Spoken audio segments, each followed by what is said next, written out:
Selamat malam Bapak Abdul Razak, SEMM. Mohon izin saya Wandi Saragi dari kelas MJ404, Prodi S1 Manajemen. Mohon izin menjawab tugas UTS saya, di mana diminta strategi Indonesia menghindari middle income trap dari sisi fiskal, moneter, dan utang luar negeri.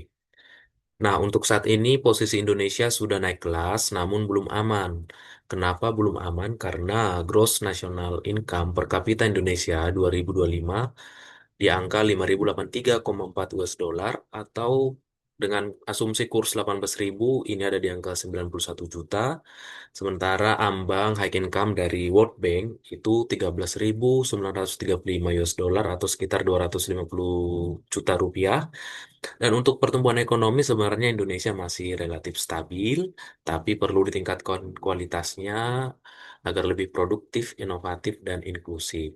2025 growth-nya 5,11%.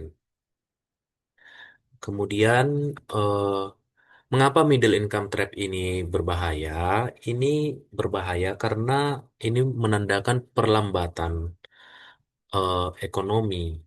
Dengan indikator yang ada ini, di mana produktivitas stagnan, dia sudah tidak bisa naik lagi, tenaga kerjanya murah, eksploitasi SDA-nya tidak lagi cukup untuk menaikkan pendapatan, kemudian deindustrialisasi dini, kemudian ada kesenjangan SDM, kemudian inovasi rendah, ketergantungan komoditas, dan ruang fiskal yang sempit.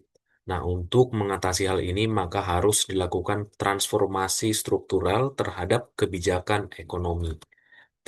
Di sini ada kerangka strategi dari World Bank, namanya 3I, untuk keluar dari middle income trap. Yang pertama yang dilakukan itu adalah investment, yaitu meningkatkan investasi produktif di bidang infrastruktur, SDM, riset, energi, dan digital.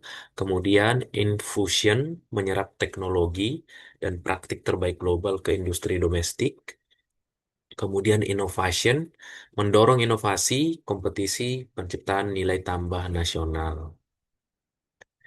Nah, implikasinya untuk Indonesia, kebijakan fiskal, moneter, dan utang harus diarahkan ke produktivitas, bukan sekadar stabilitas jangka pendek.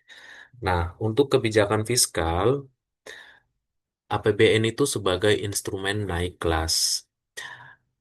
Untuk tahun 2025, Indonesia itu penerimaan perpajakannya 2.490,9 T, yaitu 10,24% dari PDB. Kemudian dari eh, penerimaan perpajakan ini 19,07% itu berkontribusi dari industri pengolahan. Sementara untuk arah belanja negara itu masih produktif di bidang pendidikan, kesehatan, vokasi, dan sebagainya. Nah, di sini saya merekomendasikan kebijakan fiskal yang dapat diambil untuk keluar dari middle income trap.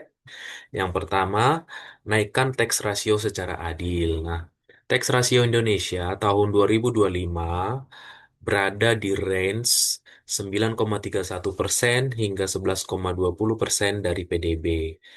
Angka ini berada di bawah standar rata-rata negara ASEAN, di mana seperti Singapura sendiri ada di 13,5%, Filipina 17,8%. Oleh karena itu, perlu dilakukan perluasan basis pajak dan digitalisasi dan kepatuhan wajib pajak. Kemudian reorientasi belanja, kurangi belanja konsumtif, dan belanja harus diprioritaskan untuk sektor-sektor investasi jangka panjang, SDM, teknologi, dan sebagainya. Kemudian lakukan hilirisasi bernilai tambah. Jadi, kalau boleh semua SDA kita itu jangan dijual mentah, harus dimanufaktur dalam negeri. Tentunya dengan fiskal ini bisa diberikan insentif kepada pengusahanya.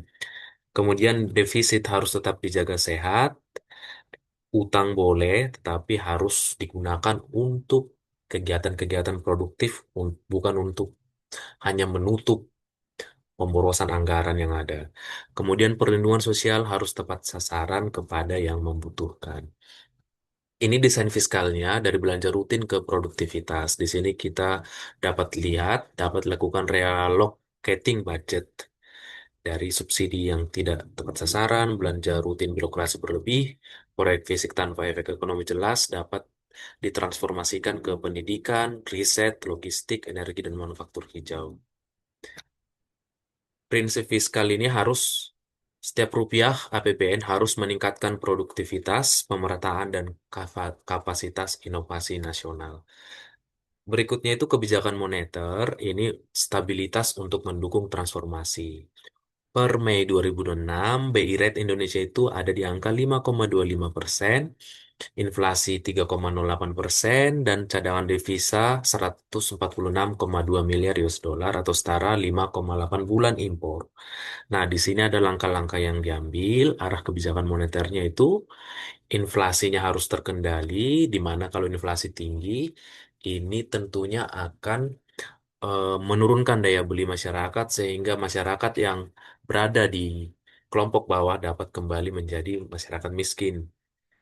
Kemudian rupiah stabil, nilai tukar harus tetap stabil karena ini sebagai salah satu petanda bahwa ekonomi kita itu baik sehingga investor tertarik untuk masuk. Kemudian kredit produktif di mana pembiayaan yang dilakukan oleh bank harus benar-benar disaring untuk sektor-sektor yang produktif dari masyarakat. Kebijakan moneter tidak boleh hanya menekan inflasi, tetapi juga memastikan stabilitas yang memberi ruang bagi investasi produktif. Jadi ini sebenarnya dua hal yang harus berjalan berdampingan, mengatasi inflasi atau pertumbuhan ekonomi. Jadi ini beriringan. Kalau inflasi BI rate-nya terlalu dinaikin, tentunya pertumbuhan ekonominya agak turun sedikit. Jadi itu kombinasi kerjasama pemerintah dan Bank Indonesia harus bekerja sama dan bersinergi. Kemudian kebijakan utang luar negeri itu harus produktif, hati-hati, dan menghasilkan devisa. Nah, per 2025, utang luar negeri Indonesia ada 431,7 US dollar, miliar US dollar. Utang luar negeri pemerintah ada di 214,3 miliar US dollar. Rasionya di 29,9%, dari PDB masih aman, dan utang jangka panjangnya 85,7%. Pengelolaan utang luar negeri harus untuk program yang benar-benar produktif, menghasilkan nilai bagi Indonesia, jangan untuk pemborosan dan konsumtif. Kelola risiko falas, artinya itu kalau boleh berutang bisa diutamakan yang pembiayaannya rupiah, utang jangka panjang, bunga rendah. Kemudian hasilkan devisa. Utang luar negeri tadi bisa kita arahkan untuk eh, produsen manufaktur sehingga kita ekspornya bisa bernilai tambah, tidak hanya ekspor barang mentah sehingga devisa yang kita hasilkan banyak dan itu bisa digunakan salah satunya untuk membayar utang tadi.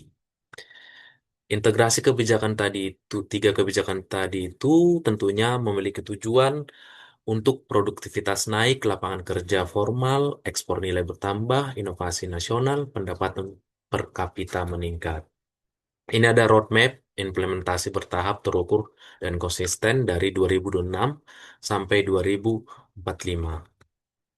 Sehingga kesimpulannya, kunci keluar dari middle income trap adalah produktivitas, inovasi, industri bernilai tambah, SDM unggul, dan tata kelola yang disiplin. Sehingga suatu saat nanti Indonesia dapat menjadi negara maju, negara berpenghasilan tinggi jika fiskalnya dikelola dengan baik dan hati-hati, moneternya dikelola dengan baik juga, dan utang luar negerinya diarahkan untuk sektor-sektor yang produktif, memang untuk menghasilkan nilai bagi Indonesia, tidak hanya sekedar menutup pemborosan anggaran-anggaran yang bersifat rutin. Demikianlah presentasi dari saya. Terima kasih. Mohon maaf jika terdapat kata-kata ataupun kekurangan yang kurang berkenan. Selamat malam.